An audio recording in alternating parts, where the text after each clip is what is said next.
How did I let my desk get this crazy? I'm trying to figure out what happened. We're gonna try to simplify this. The solution though, man, the Mac Mini M4 version is coming out next week. So we're gonna fast forward to the process of me picking up the Mac Mini and me changing my desktop. Yeah, that is crazy. That's what happened when you work and you go to school and you try to do a YouTube channel and you trying to be a dad. And yeah, all at the same damn time. Man, ain't nothing to it, bruh. Let's get to it. Let's clean this mess up.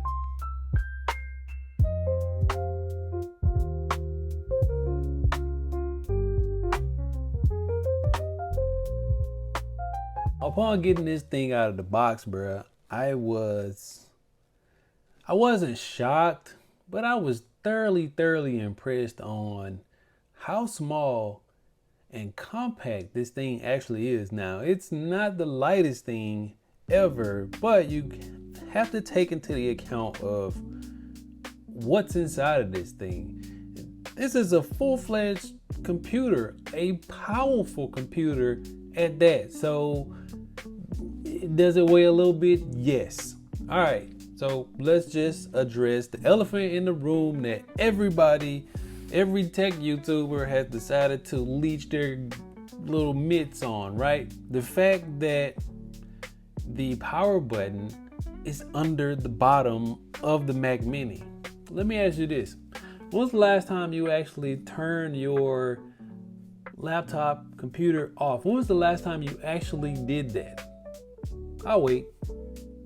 You don't. So again, that's one of those things that when a device is so perfect on the surface, we find little things to just leech onto, and it becomes a topic of conversation where everybody talks about.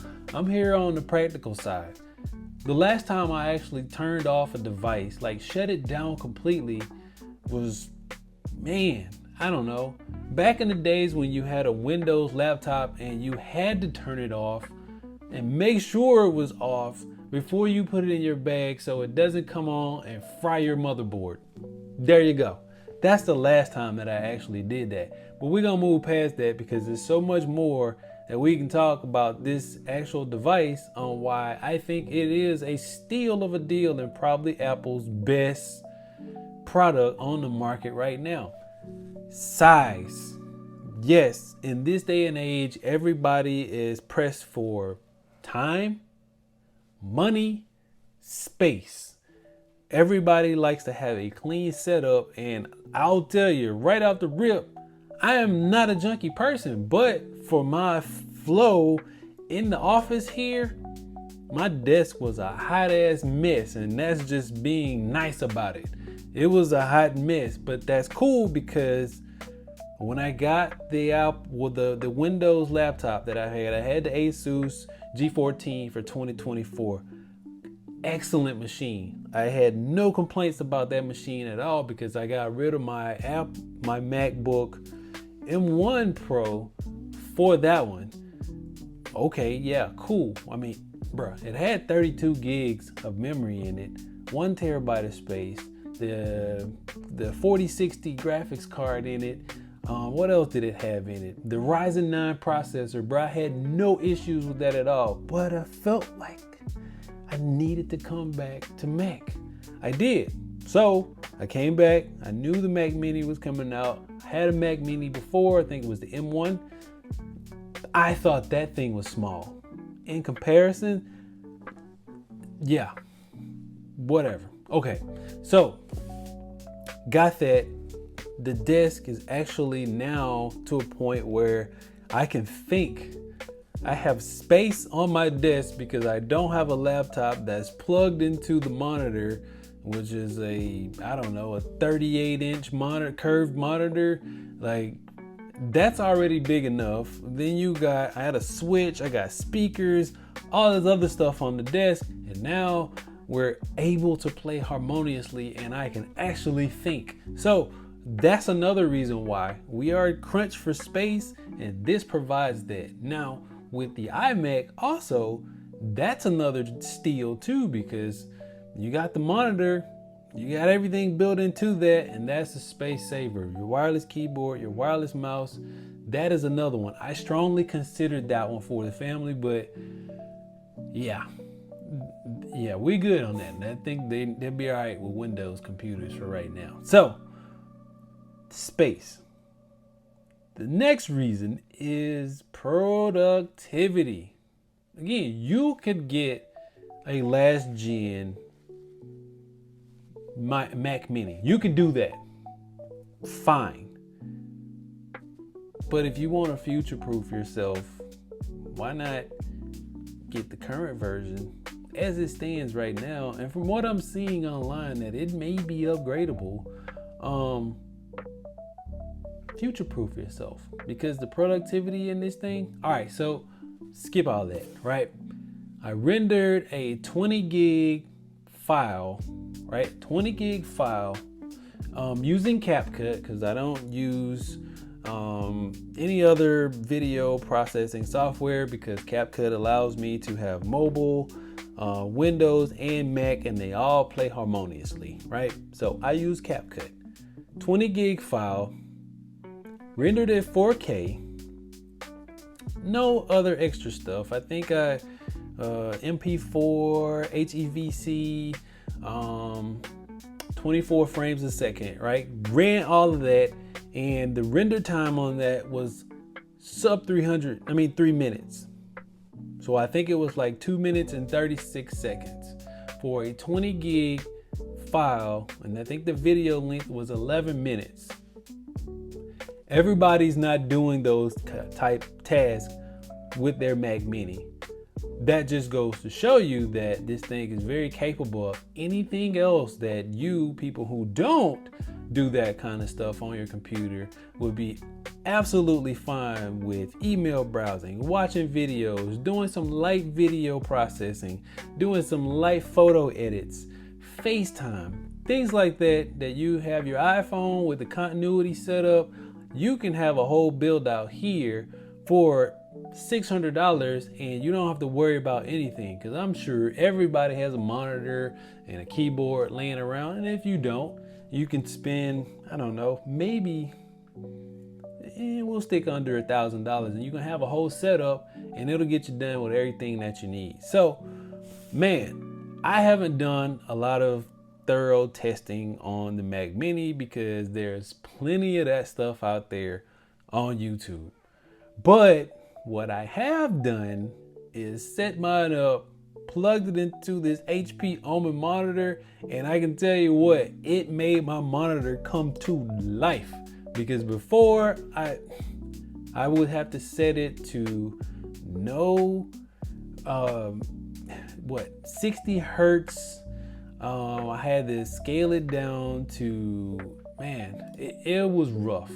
The color accuracy, I was really upset, because again, with the Windows laptop plugged into it, right, I got an OLED monitor sitting over here, this QHD plus monitor here.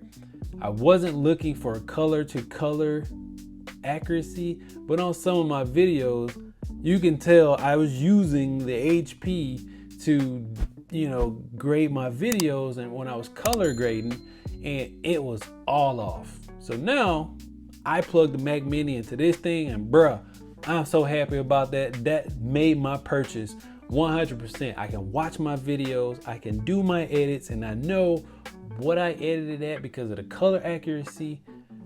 Yeah, I'm good. That doesn't really have a lot to do with the Mac Mini, but there's color profiles on here that I can change and make sure that I'm using a color accurate profile based on what I'm recording in, and I'm good. Again, everybody else is not, a large majority of people aren't doing those type things with this type computer, right? But I'm just saying, those are the factors that just put more tips of the cap, more coins in the bucket when it comes to the Mac Mini with the M4 processor in it. I'm just saying, man. I did the same render with my MacBook Air M3 with 16 gigs of RAM, and that one 512 with the storage. The render time on that one was 3 minutes and 11 seconds versus the M4 at 2 minutes and 30 seconds. Is that a lot? Is that a lot to scream at, or is those results negligible? In my eyes, it's negligible, but anytime you can get shave time off of your workday, that's a plus. So am I excited to have the new Apple Mac Mini? Yes, I am. I'm 100% happy that I got the M4 Mac Mini in the base configuration, because again, those two Thunderbolt 4 ports on the back, that's gonna be great. Or is it Thunderbolt 4? Yeah, Thunderbolt 4 ports on the back. I had a 3 terabyte SSD already. Plugged them into the back, bro. I don't need to spend any extra money on memory because I already had it. Another thing to consider. But that's all I got for you today, man. The new Apple Mac Mini with the M4 processor in it is 100% a go, and I think you should check it out. If you're a student, you get $100 off, and if you're military, you get 10% off. So you get $50 off, or $60 off. So again, if you have any one of those, it's worth the price of admission. We're going to be doing some more tests on it. We're going to do some gaming on this thing, and we're going to see actually what it does here, man, on the set. I'm your boy Money Matt. I'm going to get on out of here and go play with this thing some more. Pause. Yeah, we're going to pause that one. Yeah, a strong pause. We're going to go tinker around with this Mac Mini, man. And then after that, we're going to go play with this thing right here, man. And no, it's not the M4 version. It's the M3 Pro. But we just picked that up today too. So we're going to get into this thing, man. We're going to do some comparisons between the two just because that's what we have to do on YouTube, right? I'll let you know whether this is bullshit or not. Or whether I'm going to just take this back and get the M4 MacBook, which is, I think it was maybe $123 more. Why didn't you get that? Because it has 18 gigs of memory and a terabyte of storage in here. That's probably why. Am I gonna miss anything? Yeah, we're not getting into that. I'll holler at y'all later, man. Peace.